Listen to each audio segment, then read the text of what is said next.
এটা কোরআনুল মজিদ পড়া জানলো না, তাহলে একটা নেকি পড়ার সঙ্গে সঙ্গে 10টা হরফ আমার আপনার আমল নামে লেখা হয়ে যাবে। বেলা হয়েছে ভারতবর্ষের জমিনে 750 বছর মুসলমানরা রাজত্ব করেছিল, ইংরেজরা রাজত্ব করেছিল 250 বছর। এই ইংরেজরা বুঝেছিল মুসলমানদের কাছে এমন একটা জিনিস রয়েছে যে জিনিসটা পারমাণবিক বোমার চেয়েও দামি, কামানের গোলার চেয়েও দামি, যত রকমের প্ল্যান পরিকল্পনা নির্লক্ষ্য করা হয় তার চেয়েও দামি। মুসলমানদের কাছে এমন একটা জিনিস আছে, ওই জিনিসটার নাম কি? আমার সম্মানিত বিচক্ষণ বন্ধুগণ, আপনারা কান খুলে শুনে রাখুন। আমি ওয়াজপাড়াগা একটা পল্লী গ্রামের ছেলে, নদীবহুল এলাকা, চতুর্দিকে বঙ্গোপসাগরের উত্তাল তরঙ্গের মাঝখানে আমরা বসবাস করছি। কথাটা আপনারা কান খুলে শুনুন। ইংরেজরা যে অস্ত্রটাকে ভয় করেছিল, সেই অস্ত্রটা হচ্ছে মুসলমানদের ইমানের পাওয়ার। একটু জোরে বলুন সুবহানাল্লাহ। মুসলমানরা গরম তেলের কড়ায় ফুটবে কিন্তু বিমানকে বিক্রি করবে না। মুসলমানরা চালিত তরবারির নিচে গর্দান খানা দিয়ে দেবে, চকচকে তরবারির নিচে কিলো কিলো কিলো কিলো রক্ত, কুইন্টাল কুইন্টাল রক্ত মুসলমানরা দিয়ে দেবে, কিন্তু মুসলমানরা কোরআন হাদিসকে বিক্রি করবে না, মুসলমানরা ইমানটাকে বিক্রি করবে না। ও সাগর দ্বীপের মুসলমান, আমি রাক্ষসকালীর ফিরোজ খান বলে যাচ্ছি, কান করে শুনে রাখো। তোমরা আমরা সেই মুসলমান যে মুসলমানের লাঠির আঘাতে সমুদ্রের পানি দুই দিকে দাঁড় হয়ে গিয়ে একটা রাস্তা আল্লাহ বার করে দিয়েছিল। জোরে বলেন সুবহানাল্লাহ। আজকে কথা বালুয়াটি কথা আমি বলতে আসি না আপনাদের কাছে, যা বলে যাচ্ছে থিওরি সম্পর্কে দলিল নিয়ে আপনাদের বলে যাচ্ছে। আপনারা তারির উত্তর সুরি, কার উত্তর সুরি যার লাঠির আঘাতে সমুদ্রের পানিকে দ্বিখণ্ডিত করে দিয়ে মাঝখান থেকে রাস্তা বার করে দিয়েছিল। ও মুসলমান, তুমি কার শিষ্য, কার দীক্ষা নিয়েছ? তোমার গুরুদেব কে? তোমার ওস্তাদ কে? বলে আমার ওস্তাদ কে?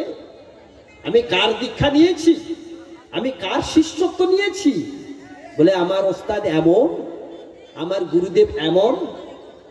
আমি যার দীক্ষা নিয়েছি, আমি যাকে স্মরণ করে চলি, যার কথা সবসময় মনে করি, যার কারণে মুখে দাড়ি রেখেছি, যার কারণে লম্বা জামা পরেছি, যার কারণে যার হুকুমকে তামিল করবার জন্য মাথাটাকে ধেপিয়ে দিই 5 বার, আমি এমন একজনের দীক্ষা বা শিষ্যত্ব বা অনুসারী, দুনিয়াতে মানুষ রূপের দেহ ছিল, কোনো ছায়া ছিল না। একটু জোরে বলবেন না সুবহানাল্লাহি ওয়া বিহামদিহি।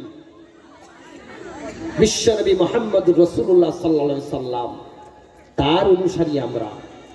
তিনি কি বলেছেন? না, তিনি বলেছেন ইসাল ইলাল মাতলুব ইরাওয়াতুত তরিক। তিনি বলেছেন যে হেদায়েতের মালিক আমি না, হেদায়েতের মালিক আল্লাহ। একটু জোরে বলবেন না সুবহানাল্লাহ। হেদায়েতের মালিক কে গো? আল্লাহ। আবু জেহেল, আবু লাহাব, উতবা, সাইবা সবাই কলেমার দাওয়াত পেয়েছে। যাকে ইন্নাকা লা তাহদি মান আহবাবতা, আমি আল্লাহ যাকে হেদায়েত দেই সেই কেবলই মাত্র হেদায়েত পায়, অন্যথায় নয়। তাহলে মাদ্রাসার জমিনে ইংরেজরা তারা মনে করেছিল মুসলমানদের ধর্মগ্রন্থ, মুসলমানদের কোরআনুল মাজিদটাকে যদি শেষ করে দেওয়া হয়, জাহাজ বোঝাই করে যদি প্রশান্ত মহাসাগরে ঢেলে দেওয়া হয়, তাহলে মুসলমানরা কোরআন শরীফ পড়তে পারবে না, কোরআন মজিদ বলে জিনিসটা জানতে পারবে না। আমরা বিজয়ী ঘোষণা করব। মাদ্রাসায় গেছে, মাদ্রাসায় গিয়ে মাদ্রাসার মুদাররিস সাহেব, মাওলানা সাহেব বুঝতে পেরেছেন যে আপনার মাদ্রাসায় কতগুলো কোরআনুল মাজিদ আছে দেন। বলে সাহেব যতগুলো আছে সবগুলো নিয়ে চলে যান, কিন্তু 1 মিনিট সাহেব। বলে কি? বলে আপনি যদি 1 ঘন্টা একটু সময় দেন, 10 মিনিট সময় দেন, তাহলে আপনাকে একটা জিনিস দেখাবো। বলে কি? বলে 30টা বাচ্চাকে লাইন দিয়ে বসিয়ে দেওয়া হয়েছে। 30টা বাচ্চাকে বলা হয়েছে 1 পারা তুই পড়বি, 2 পারা তুই পড়বি, 3 পারা তুই পড়বি, 4 পারা তুই পড়বি। এই করে 30 পারা 30 জনকে ভাগ করে দেওয়া হয়েছে। ইংরেজ সাহেব দাঁড়িয়ে আছেন, 10 মিনিটের মধ্যে 30 পারা কোরআনুল মাজিদ শুনিয়ে দিলেন। জোরে বলুন সুবহানাল্লাহ। মুদাররিস সাহেব মৌলানা সাহেব বলেন, ইংরেজ সাহেব, সারা পৃথিবীর জমিন থেকে যদি কোরআনকে তুলে নেওয়া হয়, সারা পৃথিবীর জমিন থেকে যদি কোরআনকে একত্রিত করে সাগরের তলদেশে ঢেলে দেওয়া হয়, আল্লাহ পাকের কুদরতের কারিশমা 6666টা আয়াত, 114 খানা সূরা, নিমিষের মধ্যে, কয়েক মিনিটের মধ্যে কয়েক কোটি কোরআনুল মাজিদ তৈরি হয়ে যাবে। নারে তাকবীর, নারে তাকবীর। কয়েক মিনিটে তৈরি হয়ে যাবে। অতএব আপনাদের যে প্ল্যান পরিকল্পনা, আপনাদের যে আশা আকাঙ্ক্ষা, সব নিমেষে শেষ। কোরআনুল মাজিদকে দুনিয়ার জমিন থেকে মেটানো যাবে না। বলছেন ফি লাওহিম মাহফুজ, আল্লাহ পাক কোরআনুল মাজিদকে লাওহে মাহফুজে স্বর্ণাক্ষরে হেফাজত বা সংরক্ষণে রেখেছেন। সেই আলাপ আলোচনা হচ্ছে কোরআনুল মাজিদের আলাপ আলোচনা। বিশ্বনবী মুহাম্মদুর রাসূলুল্লাহ সাল্লাল্লাহু তাআলা আলাইহি ওয়াসাল্লাম সেই কোরআনুল মাজিদ সাহাবায়ে কেরামদের শিখিয়েছেন। সাহাবায়ে কেরামদের থেকে তাবেঈন, মুজতাহিদিন, মুফাসসিরিন, উলামায়ে দ্বীন আজ আপনার আমার কাছে চলে এসেছে। 2024 সাল চলছে। কত গো? 2024 সাল চলছে। এই 2024 সালের করোনা প্রাকাল মনে আছে তো, না ভুলে গেছি আমরা?